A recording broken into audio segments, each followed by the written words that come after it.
여러분 안녕하십니까? KNN 뉴스아이 시작합니다.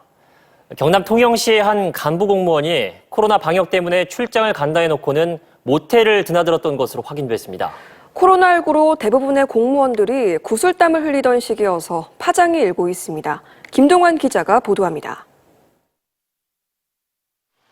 코로나19 방역에 공무원들이 비지땀을 쏟던 지난 4월, 경남 통영시 간부 공무원이 대낮에 모텔을 드나들었다는 제보가 접수됐습니다.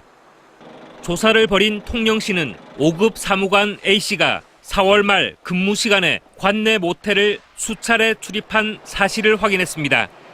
코로나19 방역을 한다는 출장계까지 내고는 모텔을 드나든 것입니다. 통영시는 A씨를 직무유기 혐의로 경찰에 고소했습니다. 저희들 제보를 받고 조사를 하였으나 행정의 조사권에 한계가 있어 저희들 근무지 이탈로 경찰에 고발한 상태입니다. 모텔 CCTV를 확보한 경찰은 조만간 A씨를 불러 근무지를 이탈한 사유를 조사할 예정입니다. 통영시는 경찰 조사 결과에 따라 징계위원회를 거쳐 징계 수위를 결정할 방침입니다. 최근 보건소장 갑질 논란에 여직원 성폭행 시도 의혹 등 잇따른 일부 공무원의 행태가 코로나19 방역에 헌신한 전체 공무원들의 노력에 먹칠을 하는 형국입니다. KNN 김동환입니다. 네, 재난지원금이 풀린 이후 곳곳에서 경기가 살아나는 모습이 보인다는 소식 전해드리고 있습니다. 지역경제 동향을 빅데이터로 봤더니 자신의 지역에서만 사용할 수 있도록 해놓은 선불카드의 효과가 뛰어났습니다. 정기영 기자가 분석해봤습니다. 전국 60만 개 사업장 매출 자료 가운데 부산, 경남 부분을 분석해봤습니다. 한 주 단위로 작년 같은 기간과 비교한 건데요. 설 연휴에 고점을 기록하다가 대구에서 31번 확진자가 나오고 정부의 감염병 위기경보가 심각으로 올라가자 최저점을 찍습니다. 4월 말과 5월 초 재난지원금 지급이 시작되자 가파르게 올라가기 시작하는데요. 3주 전부터는 다시 지난해보다 오히려 매출이 더 높아졌습니다. 지자체의 재난지원금, 경남은 선불카드로 똑같이 지급됐는데 부산은 구군별로 어디는 현금, 어디는 선불카드로 갈렸습니다. 이런 지급 방식 차이가 지역 경제 활성화에 어떻게 영향을 미치는지 알아봤습니다. 최근 3주간을 자세히 살펴봤습니다. 사용 지역과 시기를 묶어둔 선불카드가 현금보다 경제 활성화 효과가 더 컸습니다. 선불카드로 지급하는 7개 구는 관광 유흥시설의 타격이 가장 큰 해운대 말고는 부산 평균보다 수치가 높습니다. 반면에 현금 지급은 거의 다 평균보다 낮거나 비슷한 정도에 그칩니다. 구군별 재난지원금은 액수가 작고 지급 시기가 달라서 일반화하기는 어렵지만 선불카드와 현금으로 구분해보면 차이가 분명합니다. 가정의 경제 형편이 앞으로 어떨지 전망을 묻는 소비자 심리지수도 부산, 경남 모두 지난달 처음으로 반등했습니다. 재난지원금 지급이 경제 흐름에 가계 경제 전망까지 바꿔놨습니다. KNN 정기영입니다. 오는 8월부터 부산 지역도 아파트 분양권 전매가 금지됩니다. 그런데 규제가 적용되지 않는 기존 분양권에 수요가 몰리고 있는데요. 이른바 풍선 효과인데 특히 입지가 좋은 재개발, 재건축 입주권 가격도 뛰고 있습니다. 김성기 기자입니다. 4,400여 세대로 부산 최대 규모 재개발 단지로 주목받는 거제 2구역입니다. 당초 연말 분양을 하려다 8월부터 분양권 전매 금지 조치가 내려지면서 다음 달로 분양 시기를 앞당길 예정입니다. 일종의 막차 심리입니다. 분양권 전매가 금지되면서 부산 지역 재개발, 재건축 구역이 들썩이고 있습니다. 분양권 대신에 자유롭게 거래되는 조합원 입주권으로 투자 수요가 몰리는 겁니다. 매수 대기자가 크게 늘고 가격도 급등했지만 실제 매물은 귀한 상태입니다. 거제 같은 경우에도 지금 현재는 거의 4억이에요. 분양권을 규제하다 보니까 입주권이 오히려 더 많이 올라가고 있어요. 부산 최대 재건축 단지 가운데 하나인 대연 4구역도 사정은 마찬가지입니다. 규제 적용을 받지 않는 기존 분양권에도 가격 상승을 예상한 투자 수요가 몰리고 있습니다. 해운대 중동 지역 아파트 분양권은 한 달 새 2억 원씩 오른 것도 있습니다. 분양권 전매 제한이 투기 수요를 잡겠다는 취지인 만큼 이른바 풍선 효과에 대한 주택당국의 규제 보완책도 필요하다는 지적입니다. 이제 시행령이 이제 개정이 된 이후에도 이제 입주권이 전매가 금지가 된다든지 아니면은 이제 기존 분양권 같은 경우에도 전매를 1회에 한해서만 금지를 할 가능성도 높다라고 볼 수 있습니다.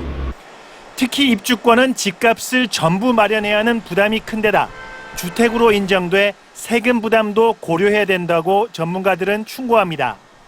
KNN 김성기입니다. 부산지방검찰청의 현직 부장검사가 거리에서 여성을 추행한 혐의로 경찰에 긴급 체포됐다는 소식 어제 전해드렸는데요. 이 부장검사가 수백 미터나 여성을 쫓아가는 장면 등이 CCTV에 고스란히 담겼습니다. 탁지은 기자가 보도합니다. 인도를 걸어가는 여성을 한 남성이 비틀대며 따라갑니다. 술에 취한 이 40대 남성은 부산지방검찰청의 현직 부장검사 A씨입니다. 여성을 쫓아간 A씨는 건널목 앞에서 신호를 기다리는 여성에게 양손을 뻗습니다. 여성이 놀라자 두 손을 들고 몇 걸음 뒤로 물러선 뒤 아무것도 아니라는 듯 손을 접기도 합니다. 이후에도 A씨는 여성이 신고할 때까지 600여 미터나 여성을 쫓아갔습니다. 심지어 여성이 들어간 햄버거 가게에 따라 들어가기도 했습니다. 여성을 쫓아 따라온 부장검사는 출동한 경찰에 의해서 현장에서 붙잡혔습니다.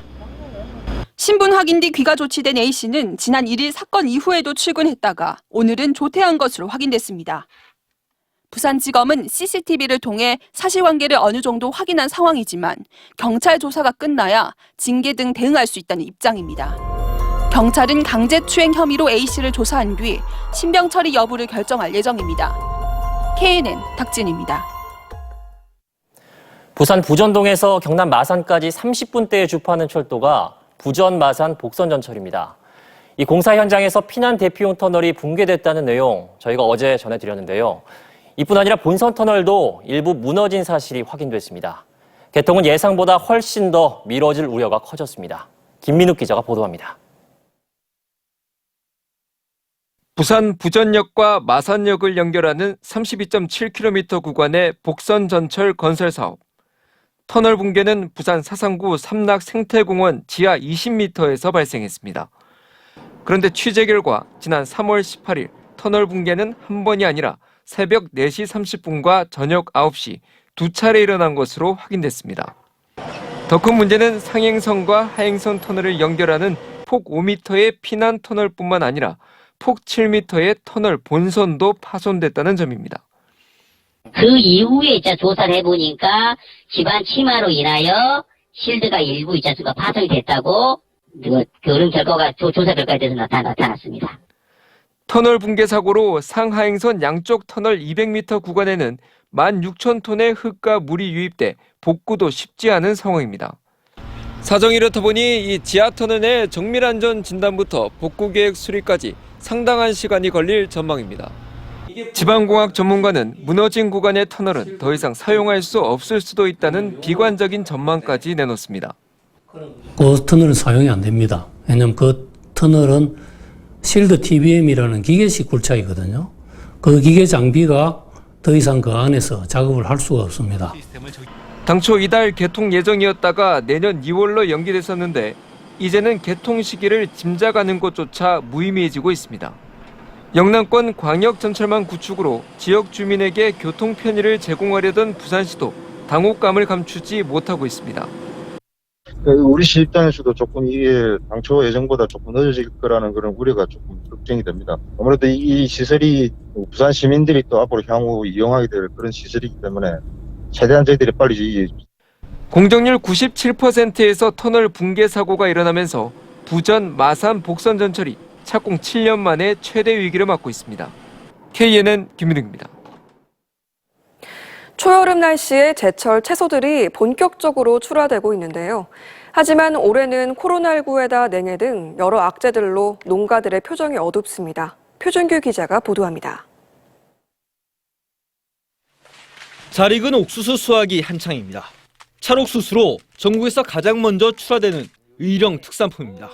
하지만 올해는 옥수수도 갑작스런 냉해를 피하지 못했습니다.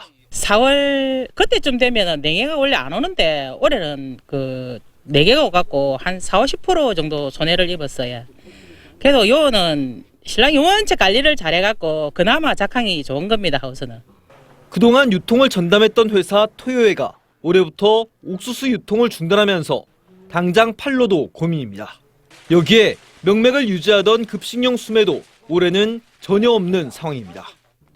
지금 제철 농산물 가격대는 지난달 온 냉해의 코로나19, 출하량의 변동까지 다양한 변수 때문에 전반적으로는 다소 어두운 상황입니다. 의령의 경우만 봐도 생산 품목 거의 전부가 영향을 받고 있습니다.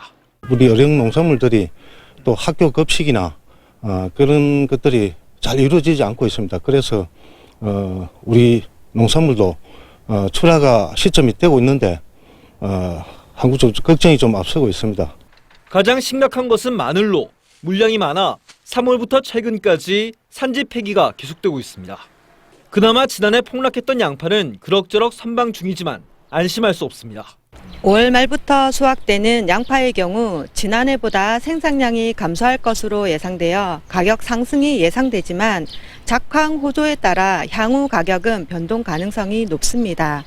당근과 대파도 가격대는 괜찮은데 반해 수박은 조금 하락세로 돌아서는 등 농작물마다 가격 변동이 계속되면서 수확철 농민들의 얼굴에는 긴장감이 사그라들지 않고 있습니다. KNN 표중입니다. 네, 경남에서 코로나19 신규 확진자가 발생했습니다. 경남 신규 123번 환자는 캐나다 유학생인 27살 여성으로 캐나다에서 지난 3일 입국한 뒤 자가 격리돼 있다 해외 입국자 전수검사에서 양성 판정을 받았습니다. 이로써 코로나19 누적 확진자는 부산 144명, 경남은 120명입니다. 문재인 대통령이 퇴임 후 거주할 곳으로 경남 양산시 하북면의 평산마을을 선택했습니다. 문 대통령은 사비 10억 6천여만 원을 들여 평산마을 부지 2,600제곱미터가량을 매입했다고 강민석 청와대 대변인이 밝혔습니다.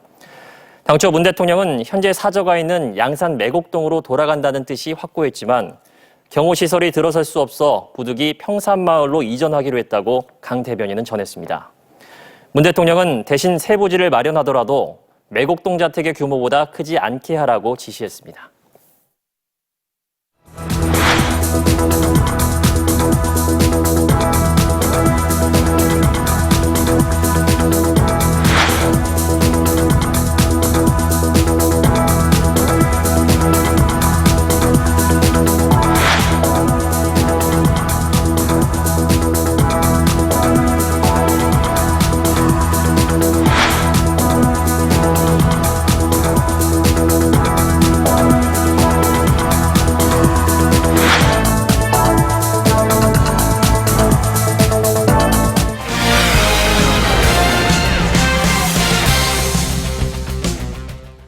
스포츠 뉴스입니다. 올 시즌부터 국내에서 배구 여제 김연경이 뛰는 모습을 볼 수 있게 됐습니다. 김연경은 내일 흥국생명과 만나 계약할 예정입니다. 김정우 기자의 단독 보도입니다. 김연경이 결국 국내 복귀를 결심했습니다. 김연경은 내일 오전 흥국생명 측과 만나 계약을 진행할 예정입니다. 지난 3일 한 차례 공식적인 만남을 가진 뒤 사흘 만에 계약서에 사인하게 된 겁니다. 중국과 이탈리아 리그에서 거액을 제시했지만 국내 복귀를 결정한 배경엔 국내에서 뛰고 싶은 마음이 크다는 김연경의 의지가 작용한 것으로 알려졌습니다. 정확한 연봉 액수는 내일 발표됩니다. 김연경은 흥국생명 선수들을 한 명도 낙오시키지 않고 후배 선수들이 피해를 봐서는 안 된다는 조건을 구단에 전달한 것으로 알려졌습니다. 김연경은 셀러리캡 내에서 본인이 받을 수 있는 개인 최고 연봉 6억 5천만 원을 포기하고 이보다 훨씬 적은 금액에 계약할 전망입니다. 김연경의 합류로 흥국생명은 올 시즌 드림팀을 구성하게 됐습니다. 슈퍼 쌍둥이 이재영, 이다영 자매, 배구 여제 김연경까지 합류하면서 단숨에 우승권 전력으로 뛰어오르게 됐습니다. SBS 김정우입니다. KBO 리그 복귀를 추진하고 있는 전 메이저리거 강정호 선수가 오늘 귀국했습니다. 검은색 마스크를 쓴 채 무거운 표정으로 입국장에 들어선 강정호는 허리 숙여 인사한 뒤 별도의 인터뷰 없이 공항을 떠났습니다. 계속된 취재진의 질문엔 굳게 입을 닫았습니다. 강정호는 2주 동안 자가 격리를 한 뒤 음주운전으로 무리를 빚은 것에 대해 사과 기자회견을 할 예정입니다. KBO로부터 1년 자격정지 징계를 받은 강정호는 원 소속팀 키움을 통해 복귀를 추진하고 있습니다.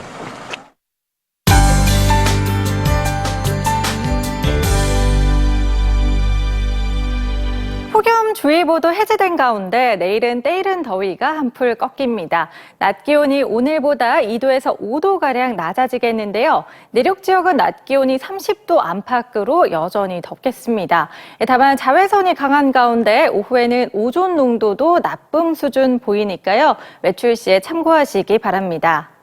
내일 오후에 경남 서부 내륙을 중심으로 천둥, 번개를 동반한 요란한 소나기 소식 들어있습니다. 예상 강수량은 5에서 30mm 정도입니다.